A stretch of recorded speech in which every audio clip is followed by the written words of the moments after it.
Hello and welcome to this CUBE conversation. I'm Lisa Martin. This is going to be a great conversation about corporate social responsibility, and I'm very pleased to have two great guests here with me today. Karen McCloskey joins us, the Director of Internal Communications and Corporate Philanthropy at NETSCOUT, and Professor Sally Eaves is here as well, the CEO of Aspirational Futures. She's also a Professor of Emerging Tech and a CTO by background. Ladies, welcome to the program. It's great to have you on today. Thank you. Absolute pleasure. Thank you. Great to join you both. We're going to get some great perspectives here. As I mentioned, corporate social responsibility, we're seeing that emerge across every industry, and every company is really focused on that. Karen, I want to start with you. Where tech companies are concerned, we see corporate social responsibility really aligning with STEM and STEAM. Why is that? There's probably a couple of reasons. I'd sort of wrap it up as it's what employees do. It's part of their job, so they get excited about it and they want to share what they do with the next generation. And the other aspect that helps it align with tech is it involves the educational aspect. So we're teaching, we need up and coming students and employees and entrepreneurs with those skills. And the other part about STEM is when you think of it, it's typically K to 12, and then it rolls into college, and it's working with students and the next generation. So the education and the pipeline, or the education and the students speak to the pipeline aspect, and then you add in people getting excited about their job and what they do, and that's the employee engagement aspect. So it really brings the two pieces together. I want to dig into that employee engagement in a minute, but Sally, I wanted to get your perspective. Tell us a little bit about Aspirational Futures, and then let's talk about the alignment between that and STEM and STEAM. Absolutely. So yeah, Aspirational Futures is a nonprofit kind of working across tech, education and social impact, and really looking at kind of opening up opportunities in the industry to a diversity of experience and using tech and data as a force for good. We do projects locally and across the world. I'm kind of breaking down those barriers. It's kind of all about democratization of opportunity, I would say. And in terms of STEM to STEAM, that's where I see the journey going at the moment. And effectively with that STEAM focus, you're bringing the arts to an equal stage to the tech skills as well. So for me, that's really important because it comes down to curiosity, encouraging people to get into the sector, showing what you can do, building creative confidence, emotional intelligence, those types of skills alongside the tech skills to actually build it. So it's that combination, those complementary factors that come together. So for me, STEAM is a great way to get holistic learning for life. With the rate of change we've got at the moment, it kind of gives you that tool set to work from to be empowered and confident for the future. That confidence is so critical for anybody of any age, right? But one of the things that we've seen that is in the inaugural ESG report that NETSCOUT just published is this digital divide. We've seen it for quite a while now, but we also saw it grow during the pandemic. Sally, from your perspective, what is that, and how can tech companies help to fill that gap? It's a great point. I think one other thing that the pandemic did was made it more visible as well. So I think particularly if we're working in certain spaces, we've seen it more. But I think for everybody, it's affected our daily lives. Education from home, for example, for the first time, it's made gaps more visible. So absolutely huge to focus on that. And I think we're seeing it from the organizational perspective as well. We're seeing gaps around certain types of roles. We've seen higher churn because of a lack of data literacy skills. So it's becoming something that's becoming an acute conversation, in day-to-day family life, but in organizations across the world as well. And also it's about challenging assumptions.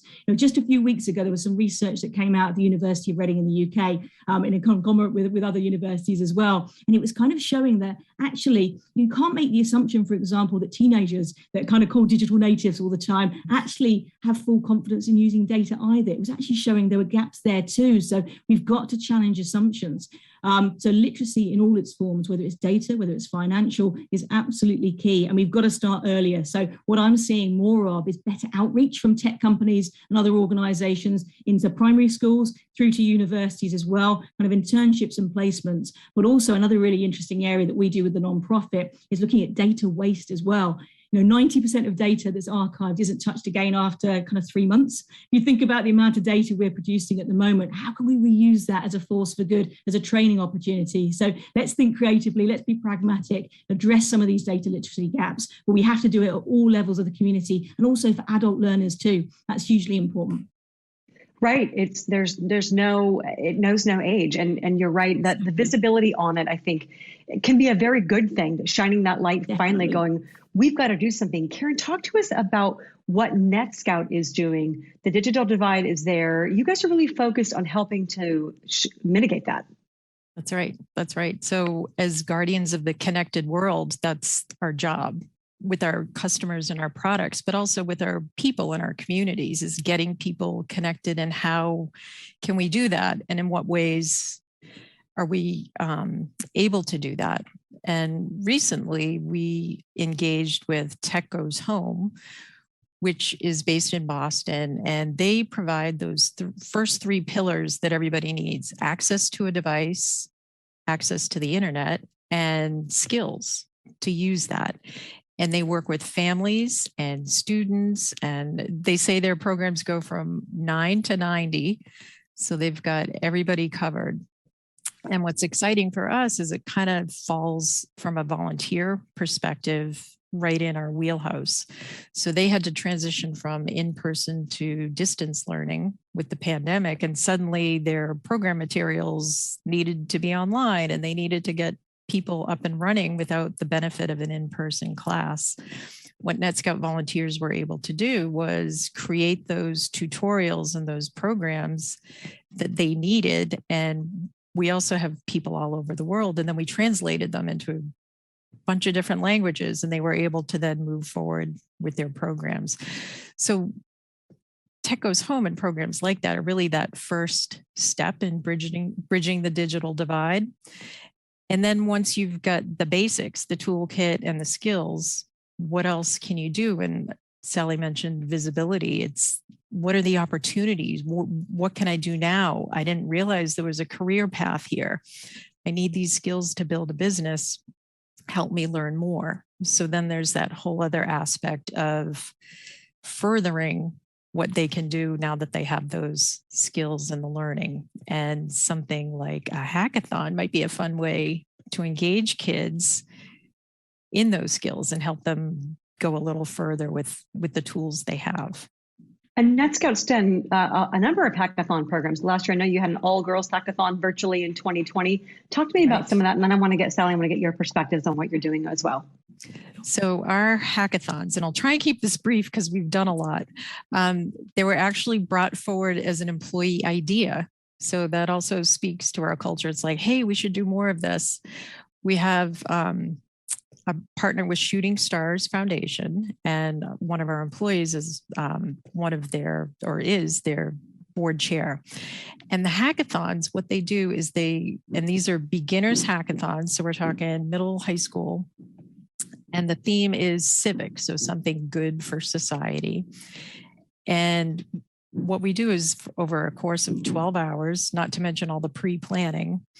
When we had the in-person ones, they were in our office. They got to see employees up close, run around the building to the extent that they could, and build their project. And Sally, I think you had also mentioned that creativity and the confidence. I mean, what those kids did in a day was amazing. You know, they came in, they're all kind of looking around and they don't really know what to do. And at the end of the day, they had made new friends. They were standing up in front of executive judges, presenting their idea, and they all felt really good about it and they had fun. So I think it can be a fun, impactful way to both engage employees, because it's a heck of a team building experience, and sort of bring students in and give them that visibility to what's possible in a tech career. And that confidence. Sally, talk to me about hackathons from your perspective and what you're involved in.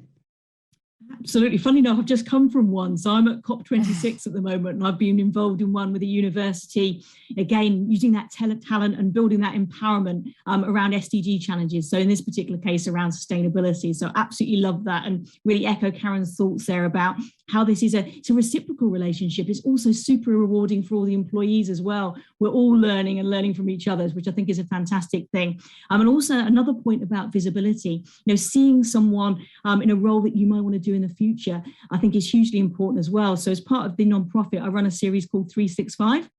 And that's all about putting visibility on role models in tech every single day of the year. So not, for example, just like International Women's Day or Girls in ICT Day, but every single day, and for a diversity of experience. Because I think it's really important to interview people for a C-suite level, but equally, I just did an interview with a 14-year-old who did an amazing project in their community to support a local hospital using a 3D printer. It makes it relatable. You can see yourself in that particular role in the future, and you can also show how tech can be used, for good business, but also for good for society at the same time. I think that can challenge assumptions and show there's lots of different roles, there's lots of different skills that make a difference in a tech career. So coding could be really important, but so is empathy, so is communication skills. So again, going back to that STEAM focus, there's something for everyone. I think that's really important to kind of knock down those boundaries, challenge assumptions, and drop the STEM drop-off we see, make it a little bit more STEAM focused. I think that can help challenge those assumptions and get more people curious, creative, confident about tech. I couldn't agree more. Curious, creative, and confident, the 3 C's that will help anyone. And also, to Sally, to your point, showing the breadth and diversity of roles within tech. Coding is one of them. It might be one of the ones that's most known, but there's so many opportunities to allow these kids to be able to see what they can be is game changing, especially in today's climate. Karen, talk to me about, you mentioned in the beginning of our interview, Karen, the employee engagement. I know that that environmental, social governance is core to NETSCOUT's DNA, but we're talking over 2,400 employees in 35 countries. Your folks really want to be engaged and have a purpose. Talk to me about how you got the employees together. It sounds like it was maybe from within. That's absolutely right. We have a way to support employees when they bring forth these good ideas. And the hackathon was one example of that. And the cool thing about the hackathons is that it leads to all these other community connections. And people bring forth other ideas. So we had an in-person hackathon in our Allen office in 2019. Some of the employees there met staff from Collin College who said, hey, we'd like to bring this hackathon to us. So then the employees said, hey, can we do a hackathon with Collin College? So really it's employee driven, employee organized, supported by the company with the resources, and other employees love to be part of that. And the event at Collin College brought out all those skills from the students. It was on climate change, so relatively hot topic. And, they did a fantastic job while they were there.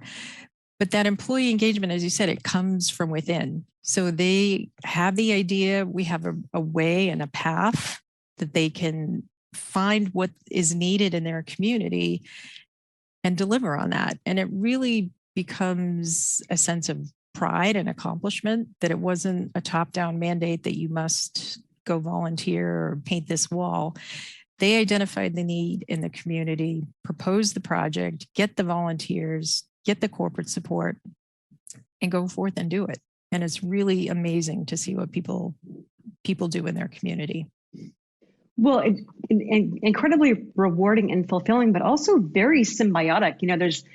There's one thing that's great about the students, or those that are from 9 to 90, like you said, having a mentor or mentors and sponsors. But it's also another thing for employees to be even more productive and proud of themselves, to be able to mentor and sponsor those folks in the next generations coming up. I can imagine that employee productivity would likely increase because the employees are able to fulfill, have something fulfilling, rewarding with these programs. Karen, talk to me a little bit about employee productivity as a kind of a side benefit of this. Well, I was going to say during the hackathons, I don't know how productive we are because there's a lot of planning and pre-work that goes into it. But I think what happens is, it's an incredible team building experience across the company. So you're reaching out to executives. Hey, would you be a judge for this event? And you're explaining what it is and where it is, and you're roping your coworkers into spending 12 hours with you on a Sunday, and then you're finding somebody who has access to a speaker. So you're talking to people about it. It's outside your day-to-day job. And then when it's over, you're like, oh yeah, hey, I know somebody in that group. I work with them on the hackathon, or I can go up and talk to this executive because we hung out in a hackathon room for, X many hours on a Saturday. So it's another way to build those relationships, which in the end make you more or help you be more productive as a whole across the company.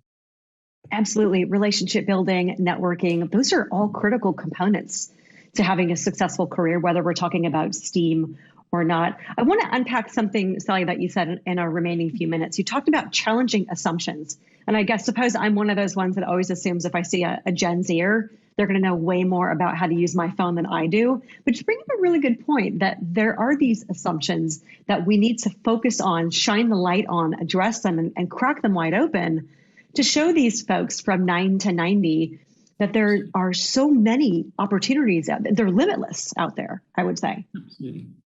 Absolutely. It's all about breaking down those barriers. And that research I mentioned is something like 43% of teenagers, about kind of 16 to 21 years of age, were saying they don't feel data literate. And that assumption is incorrect. So again, making sure we include everyone in this conversation. So going as young as possible in terms of introducing people to these opportunities, but making sure we don't leave any particular age group behind. It's that breadth of an engagement with all ages is absolutely key.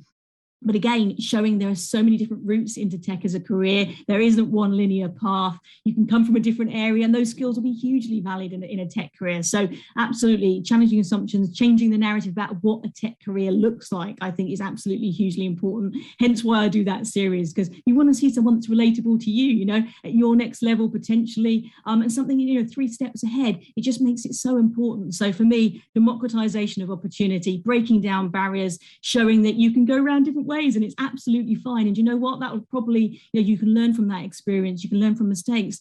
All those things make a difference. So don't be put off and don't let anyone hold you back, and reach out for a mentor. You mentioned sponsorship earlier on as well. I think that's another thing as well, kind of using the sphere of influence we develop in our careers and maybe through social media, and helping people along the way, not just through mentorship, but through active sponsorship as well. There's so many things we can do together. I think organizations are really listening to this. There's better embedding around DEI initiatives now than ever before. And as Karen's been describing, fantastic outreach into community through hackathons, through linking up with schools. So I think we're getting a real contagion of change that's positive here. And I think the pandemic's helped. It's helped us all to kind of pause and reflect, what we stand for as people, as organizations, all the way through. And I'm really excited that we can really harness this energy and take it forward and really make a difference here by coming together.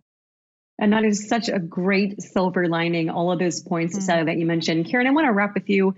There's great momentum within NETSCOUT. I mentioned, over 2,400 employees actively, so many people in the employee community actively engaging in the hackathons and the opportunities to show from 9-year-olds to 90-year-olds the opportunities that STEAM delivers. So what's next for NETSCOUT? What can we anticipate? More hackathons, more focus on the digital divide. I just want to, as Sally was speaking, something occurred to me when you said it's never a clear path on the tech journey. I would love to be listening to one of those conversations 10 years from now and have somebody say, oh, when you were asked that question that you're always asked, what got you on your journey? What started? I'd love to someone say, oh, I went to this hackathon once in this company. And ever since then, I got interested in it. That would be a lot of fun. I would love to see that. And for NETSCOUT, we're going to continue to do what we do best. We focus on where we can make a difference. We go in wholeheartedly. We engage with volunteers, and we'll just keep doing what we're doing. Excellent. Ladies, what a great conversation. I love the lights that you're shining on these very important topics there.